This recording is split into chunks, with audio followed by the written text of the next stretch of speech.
Hey, well, welcome everyone to Concord Church Online. We're glad you're here, and I want to give a shout out to all of our high school graduates. Congratulations on graduating.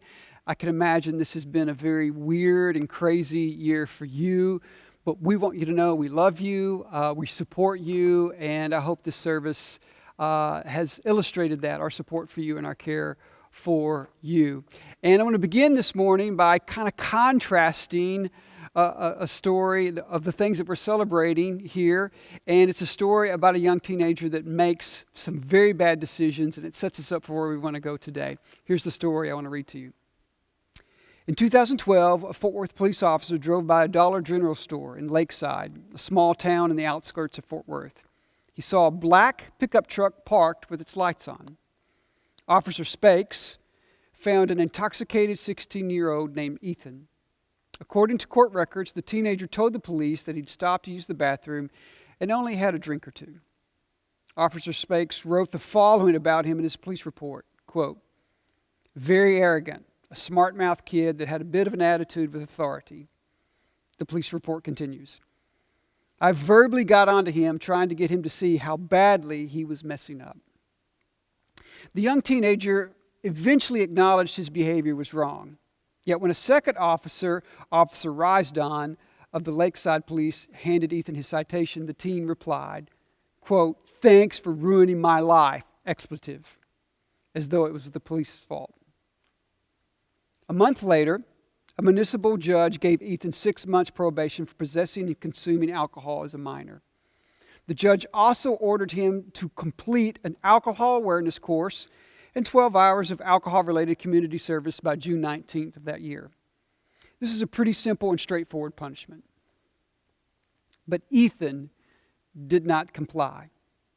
And 4 days before the deadline, he organized a party at the family's second home just outside of Fort Worth. That party would lead to death.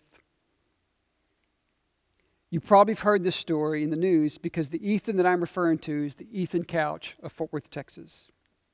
And you probably know the rest of the story. On June 15th, 2013, Ethan lost control of his family's pickup truck after he and his friends had played beer pong and drank beer stolen from Walmart. The crash took the lives of 4 people. Ethan Couch, 16 at the time, was found to have a blood alcohol level 3 times the legal limit. A psychologist who evaluated Ethan in 2013 introduced the affluenza term at trial in reference to Ethan being coddled by his wealthy parents. He went on to testify that Ethan learned nothing from his first incident. Quote, "The teen didn't think he had done anything serious and that his wealth had shielded him from an understanding of consequences." End quote. Officer Spakes showed up in court that day to testify as well. Here's what he said, quote, "He had a hard time listening and has come from a family with wealth, and he appears to believe his privilege has entitled him, but yet without responsibility." And this story of Ethan Couch explains to us, it illustrates to us what happens when someone lives in an environment that's unstructured like this. And the one quality that is missing is the quality of discipline. And his actions and his choices contrast the very students that we are celebrating today that have done great work and have persevered during a very difficult and strange time. And it's probably easy for us to critique Ethan, right? Because we're on the outside looking in. I mean, we recognize all the mistakes that he made. We can clearly see that his parents failed to do the right thing in rearing him. They didn't hold him accountable, and his mom didn't hold him accountable. And later on, we learned in his story that his mom helped him escape to Mexico in order to avoid charges. And so all the way around in Ethan's life, he's missing this one serious component of discipline. And so it's easy for us on the outside looking in to recognize that. And it's easy for us to kind of come to terms with that and say, yeah, that's clearly a lack of discipline on that part. And that's clearly missing inside of his life. But here's the problem. The problem is when we begin to move this from some kind of abstract category that's out there and begin to apply it in our own life, discipline becomes a little more thorny. And inside of your notes, if you have them, I put it this way. I said, the problem is this related to discipline. Discipline is the thing you need the most for the long-term maturing, yet it is often the thing you want the least in the immediate moment. Did you catch that? I'll say it again. Discipline is the thing you need the most for long-term maturing. It is often the thing you want the least in the immediate moment. And to explain this further, I've gone to the source of truth and wisdom for our modern culture, and that is the Google meme. And here's one of my favorite memes that I think illustrates this the best. Here's what it says. I want a hot body, but I also want tacos. How many of you can relate to that? Yes, love me some tacos there. And so this is the tension that I want us to talk about for the rest of our time here. This idea that I need discipline, and discipline helps me reach my long-term goals. It helps me get to the places that I really want to be in life. But the immediacy of the pain that I'm feeling during the process is what prevents me from fully embracing the strength and the benefits of discipline. So that's what we're going to talk about here for the rest of the sermon. To get us started here, I want you to discuss something. Here's what I want you to discuss. I want you to discuss the following and then share your responses if that's appropriate for you if you're online. I want you to discuss and share the following. What comes to mind when you hear the word discipline? Do you view this as a good thing or a bad thing? So let me say it again. What comes to mind when you hear the word discipline? Do you view this as a good thing or a bad thing? So discuss and then share your responses online. On your mark, get set, go.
All right, confession time.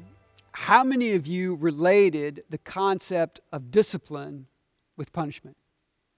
Anybody make that choice? Anybody make that connection between the two? That when you think of the word discipline, and maybe it's because of your experience, maybe you had a bad issue with someone that was an authority over you before and it didn't go well, but when you hear the word discipline, you immediately think of punishment. And sometimes people correlate the two. But what I want to do is I want to give you the official definition of the term as it's being used in the scripture that we're going to look at today. And it's a very specific definition that I think helps give some clarity about this issue and gives some clarity about what God is up to. Because here's where I'm going with this. The idea is this, is that sometimes the pain that you're going through is really God's disciplining you to prepare you for what's next. Does that make sense what I'm saying? That the pain that we're experiencing, the trial that we're in, God has the ability to use that to grow us and mature us and prepare us for what He wants next in our life. But if we miss that concept, if we miss that idea, then it just feels like the universe is out to get me, or God is out to get me, or I'm just a complete failure, or I don't know why I'm going through this. But in the Christian faith, especially related to the passages that we're going to look at, God can use pain, pressure, and discomfort to do something that benefits us in our future. And that's exactly what the passage means that we're going to look at today. So first, let me me give you this clear technical definition of the word discipline as it's used in the text here, and then we're going to dive into the text. So, discipline, it's built upon the Greek word paideia, and it means to provide instruction with the intent of forming proper habits of behavior, of providing guidance for responsible living, of rearing, guiding a child towards maturity. So it has this concept of a father-child, mother-child kind of dynamic. Paideia is a broad term signifying whatever parents and teachers do to, now look at this list, to train, correct, cultivate, and educate children in order to help them develop and mature as they ought. Now, I want to throw up this definition again on the screen, okay? I want you to look at it.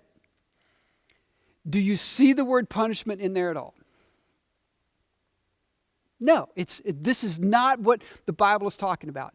And what I want you to remember is that it could be that the very trial that you're in right now is the very thing that God is using to discipline you. Well, what does that mean? To train, to correct, to cultivate, to educate. That God is using this pain.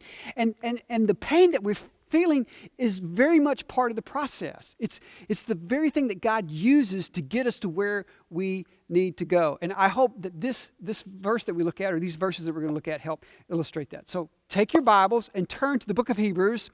It's tucked away there, kind of in the middle of the New Testament. Hebrews chapter 12 is where we're going to be. And just a plug for something that's happened tomorrow night. On Monday night at 7 p.m., we're doing Going Deeper. And I'm going to kind of reveal some more insights about this very, very important book.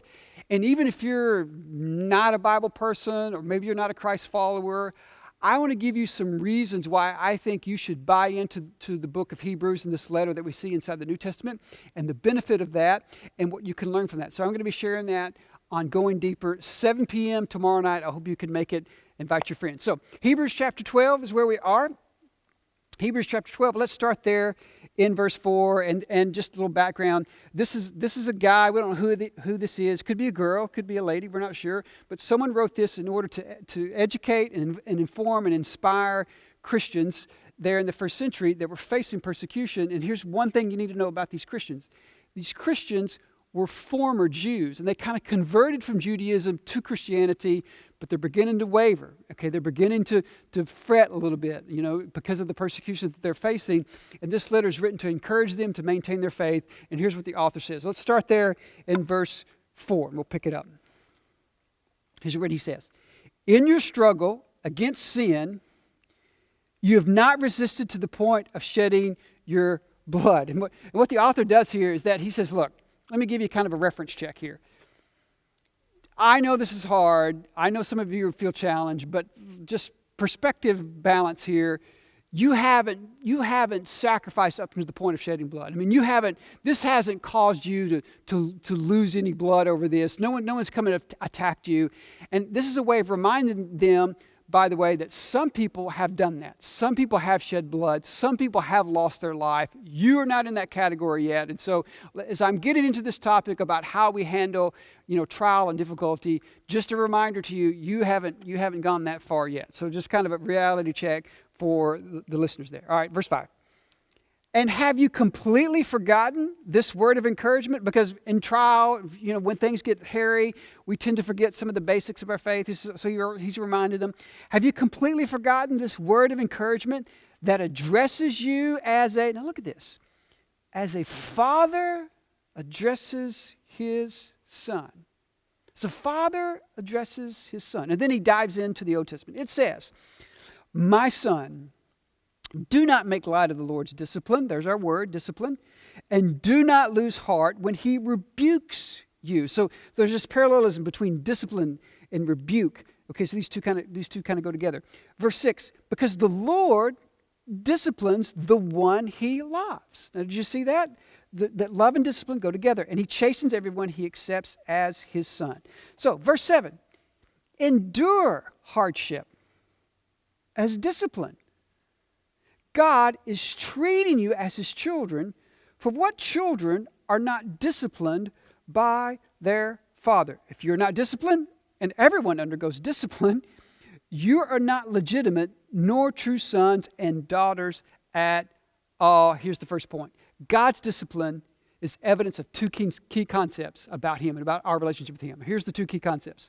Number one is his authority. The discipline communicates his authority. Now, inside the load of authority that every leader takes, there is a little package of discipline that they must execute.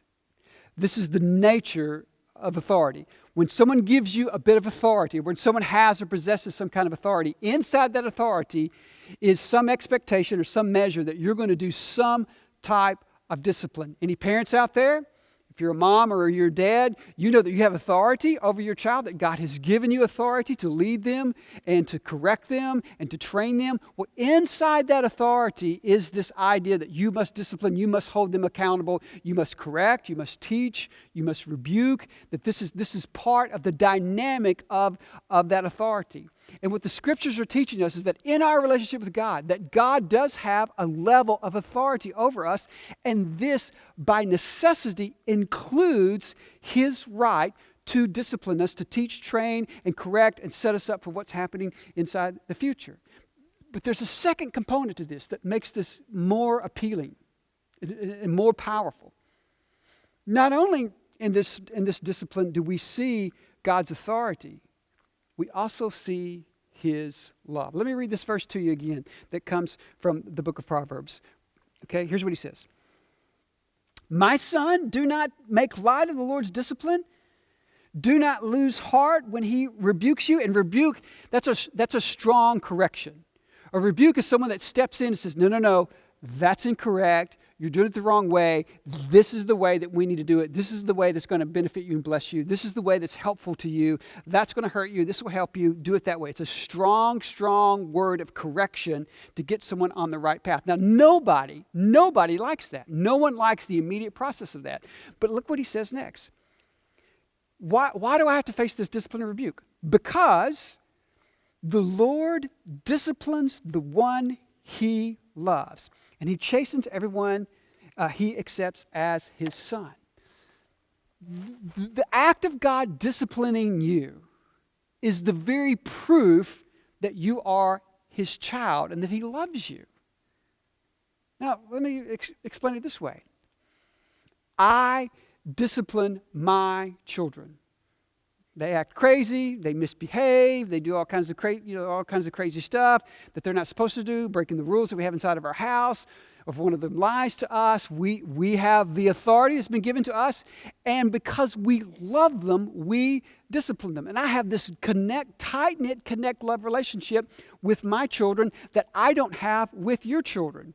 And because I don't have this tight-knit relationship with your children, I don't need to be actively disciplining your children, nor do you need to be disciplining my children, because my act and my action of disciplining my children is proof of my love relationship to them. Because when I love someone that's underneath my authority, it is my job to discipline. And when authority and love come together, this is a powerful, powerful component.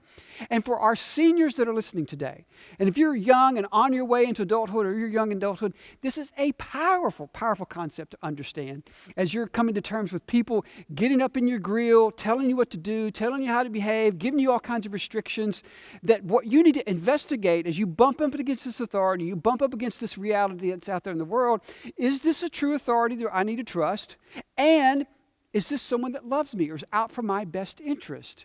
And in most cases, your parents fit that description of someone that loves you and they have God's given authority over you. And so it's a very, very powerful concept. And so when we see the idea of God disciplining us, which remember, it's not punishment. This is not punitive. This is not God out to get you, to ruin you, to belittle you, to bemean you. What we see is that God is correcting you, training you, lifting you up, preparing you. Because here's what God knows that you don't know. God knows your future. He knows what's going to happen next week. He knows what's going to happen next semester. He knows what's going to happen 10 years from now. He knows what's going to happen 5 years from now when you get that job opportunity and you get that phone call and you've got to sit down for that interview and you've got to make an impression. God knows that. God knows exactly what's going to happen when you walk into that English class your freshman year in college and you meet this gorgeous girl and you want to make a great impression on her. God knows exactly what that moment is like. And so we have to trust God in the now for those future moments. And here's what we know about God. God has supreme authority. But at the same time, God has supreme love for you. And these two things coming together inside of your life provide you the very tools and resources you need. And so when there's pain and when there's trial, it could be that God is using that as a part of his authority to prepare you for what's next. So what are the two components of discipline that God uses? His authority and his love, a love relationship like a father and a son. Now, here's what I want you to do. Kind of pause here for a moment. I want you to discuss the following there with your peeps or whoever you're with. Have you ever been the one who gave discipline to someone else? Have you ever had that moment? You're the one that has the authority, and inside that authority, there's a little bit of discipline. Have you ever been the one that had to dole out the discipline to someone else? What was that like? Talk about that with your friends.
All right, did you talk about that? You probably discovered that being in charge is not always fun and games. And being the one that's at the top of the organizational chart, and being the one that's the leader, has a serious and heavy responsibility, especially when it comes to this issue of discipline. Now, the second thing that I want to draw your attention to is this, is that God's discipline teaches us the life-giving power of submission. Now, this is another concept here in this verse, that the earlier you understand this, and the earlier that you embrace this, you can leverage this idea for your life in such a powerful, powerful way. And what I want to do is I want to read you one verse, and we're going to make some comments here. Verse 9. He says, moreover, and this is kind of a reflective statement, kind of a general statement about what he's been talking about. We have all had human fathers who disciplined us. And most people would go, yes, exactly. I know exactly what that's like. And we respected them for it. Like on the back side of that, on the opposite side, it wasn't fun in the moment, but as I look back on that, think about my dad, I respected him for it. How much more should we, and look at this word, should we submit to the Father of spirits and live? And what he's getting at here is that there is a power that's released in the act of discipline when we willingly submit to that authority. And so you can have someone that has authority over you, and you can have someone that loves you, and they're trying to train you and educate you. That will not be effective until you add this one key component: submission. Submission. And here's what I'm submitting to you today. What I'm submitting to you today is that all great organizations, all great systems, all great companies, all great and healthy families have systems of submission on the inside of them. That's just true. It's true if you go into the medical field. There's someone that's the supervising doctor. There's someone that's the head nurse, and he or she provides guidance and leadership to the people that are underneath him. This is so true in the military. The military is built upon this idea that when your superior gives you an order, you're to follow that order. You're to respond and say yes, sir, or yes, ma'am, and move out and execute as you've been called to do. This happens in all kinds of systems, all kinds of organizations. This is part of what moves those things forward. And if there's ever a superpower, I think that we have lost as Christians in the modern West, it's this idea of being willing to submit into a system and see how that benefits us and how that grows us and matures us. Because sometimes the story that we hear of the hero or the heroine is someone that strikes out on their own, they buck all authority, and they're just, they're just against the whole system, and they're not connected to anyone, they're just kind of going solo, and that's the hero, and that's the one that makes the day. But when we begin to really understand what's happening that moves successful and healthy organizations forward, what we see is there are these micro systems that are built in where people can lovingly, voluntarily, and willingly submit. And when we do, and it's an atmosphere of good authority and nourishing love, when these two things come together and I submit to that, then this provides the right atmosphere to grow. Now, to explain this just a little further, most of you know that I'm in the process of training for an ultramarathon. I've mentioned that a few times.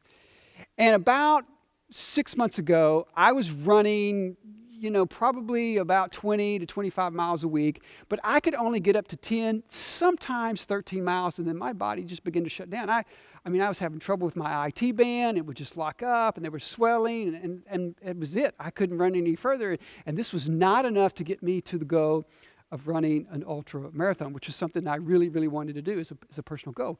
And so I decided, if I'm going to do this, I've got to make a change. And so I connected with a chiropractor that's here local in St. Louis on Telegraph. It's a guy by the name of Dr. Lucas. He's there and has an office there, does a great job.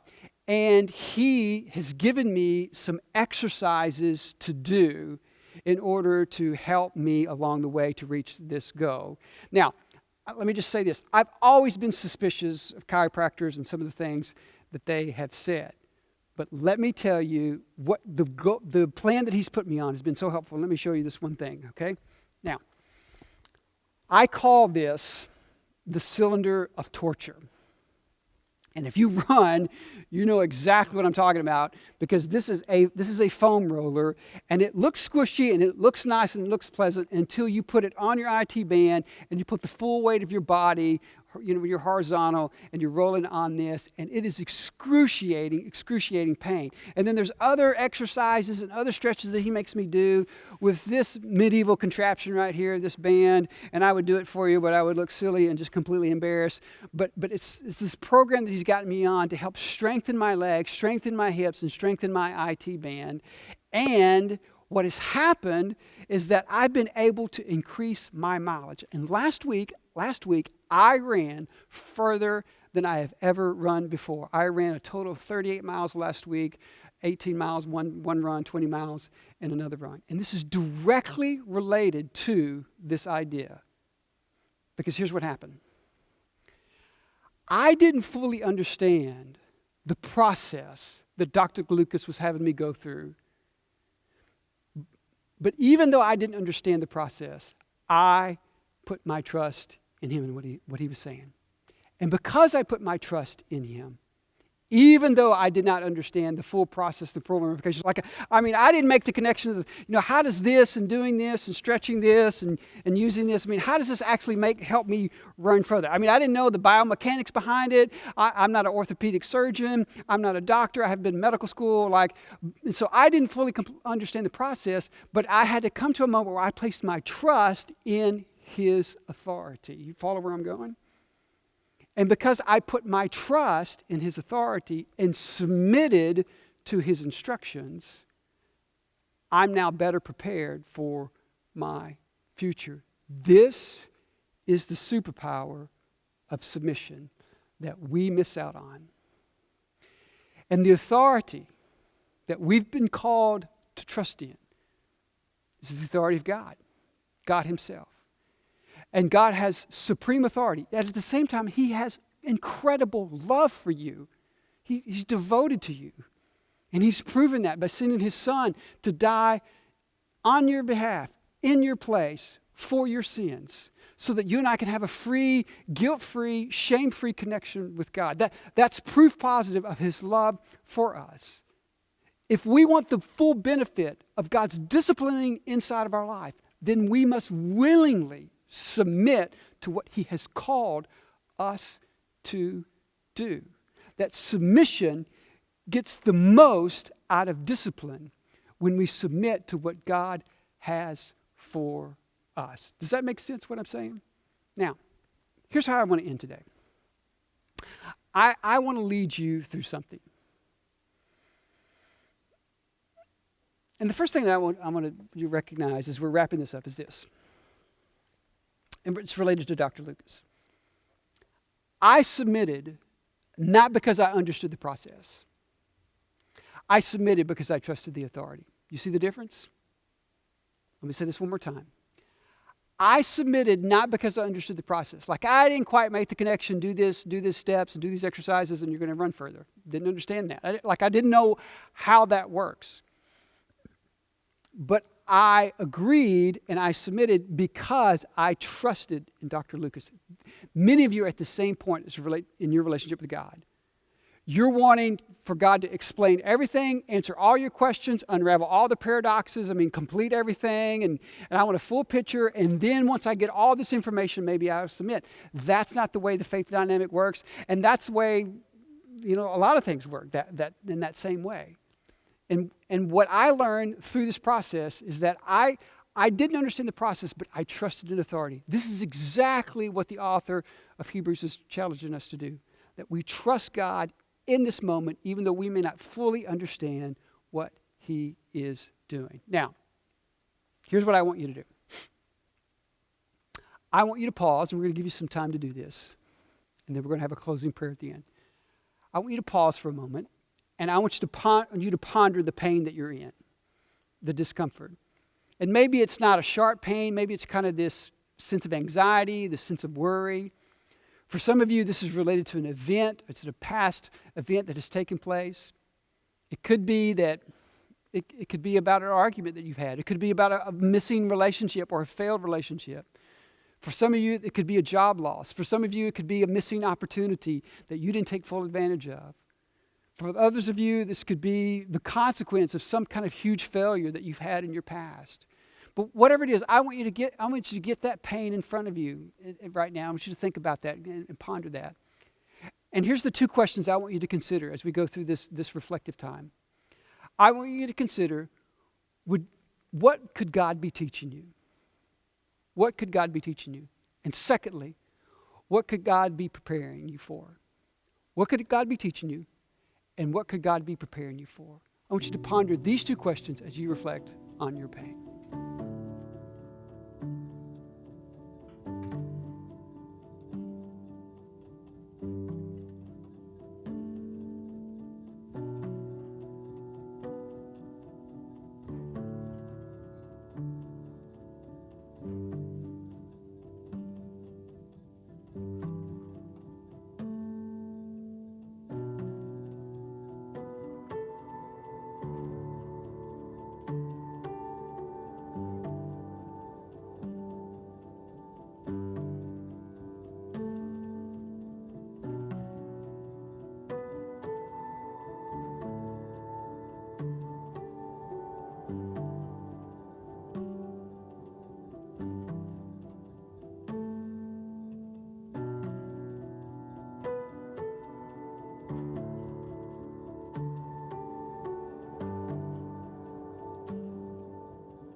So to wrap up, here's what we know.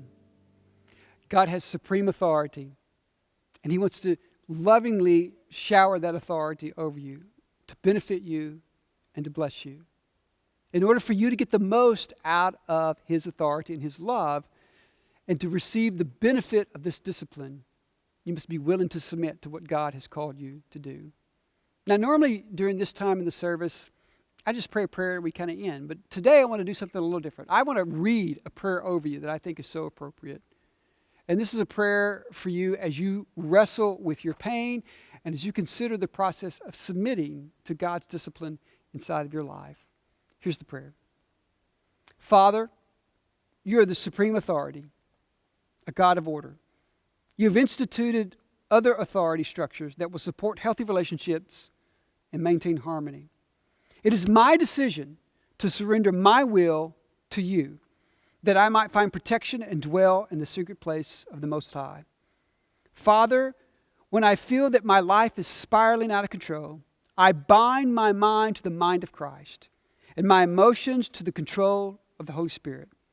I lose my mind from obsessive thought patterns that try to confuse me.